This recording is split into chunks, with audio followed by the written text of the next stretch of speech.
जब भी कोई भाजपा और आरएसएस द्वारा लोकतंत्र पर किए जा रहे आघात का जिक्र करता है, तो वे तुरंत उल्टे इमरजेंसी का मुद्दा उठाकर कांग्रेस पर सवाल उठाते हैं। क्या ये सही है? वो क्या परिस्थितियां थी? क्यों लगाना पड़ा था आपातकाल? आइए तथ्यों के सहारे इन सवालों का जवाब ढूंढते हैं। ये साल 1975 था, जब आंतरिक और बाह्य कारणों की वजह से देश में अराजकता की स्थिति फैल चुकी थी। अंतर्राष्ट्रीय कच्चे तेल के भाव में अचानक 4 गुना बढ़ोतरी से और लगातार सूखे के कारण महंगाई बढ़ने लगी थी। गुजरात और बिहार में उग्र आंदोलनों की वजह से हिंसा और नुकसान हो रहा था। आखिरकार इन राज्यों में चुनी हुई सरकारों को पंगु बना दिया गया था।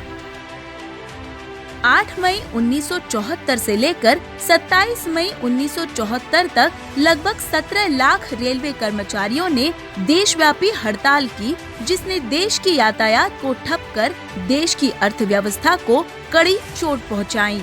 ये सारे आंदोलन सिर्फ मुद्दों तक सीमित नहीं थे, वे किसी भी हालत में एक चुनी हुई सरकार को उखाड़ने पर तुले थे।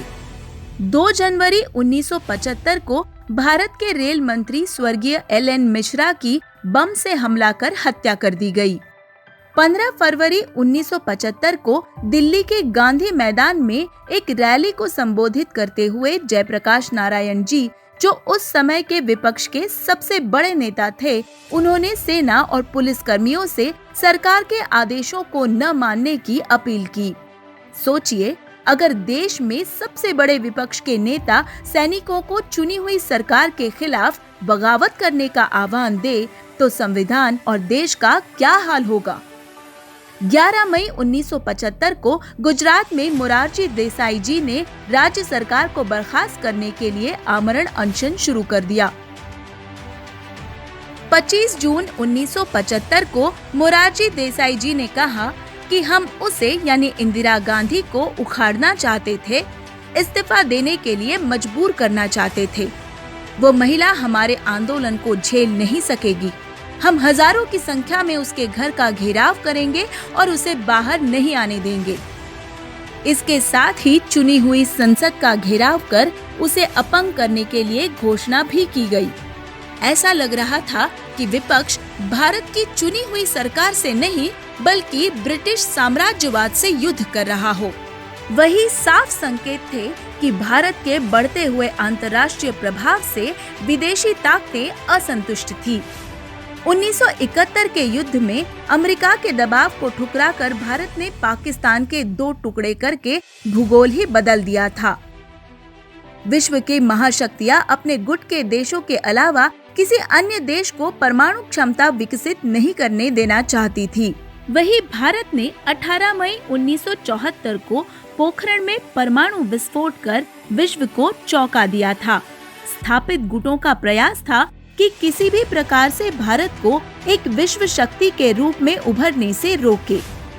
12 जून 1975 को इलाहाबाद हाई कोर्ट ने तकनीकी आधारों पर 1971 में हुए आम चुनावों में इंदिरा गांधी की जीत को अवैध ठहरा दिया और उन्हें अगले 6 साल के लिए पद के लिए अयोग्य ठहरा दिया। इंदिरा गांधी के खिलाफ पूर्व निर्धारित षड्यंत्र को साफ तौर से दर्शाने वाली बात यही है कि कोर्ट के फैसले के 1 हफ्ते पहले ही विपक्षी सांसद पीलू मोदी संसद के केंद्रीय कक्ष में कोर्ट के इस फैसले की घोषणा कर चुके थे।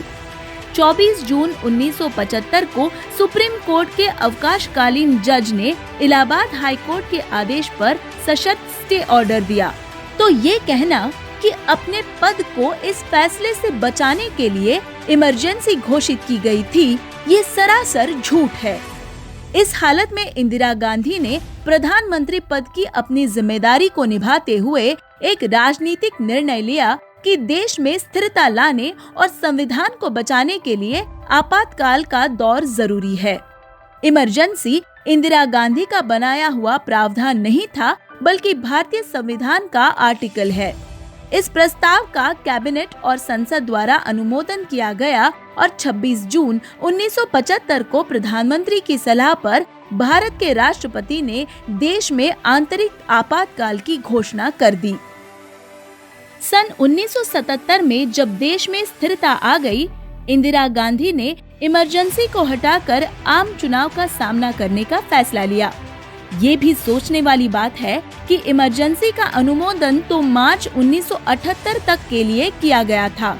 अगर इंदिरा जी को सत्ता की इतनी ही भूख होती तो कई महीने पहले इमरजेंसी हटाने की क्या जरूरत थी। इमरजेंसी के दौरान प्रशासन के द्वारा आम जनता के प्रति कुछ ज्यादतियां भी हुई, लेकिन इनकी अनदेखी करने की बजाय इंदिरा गांधी ने एक सच्चे नेता की तरह इसे कबूल किया और इसके लिए माफी तक मांगी।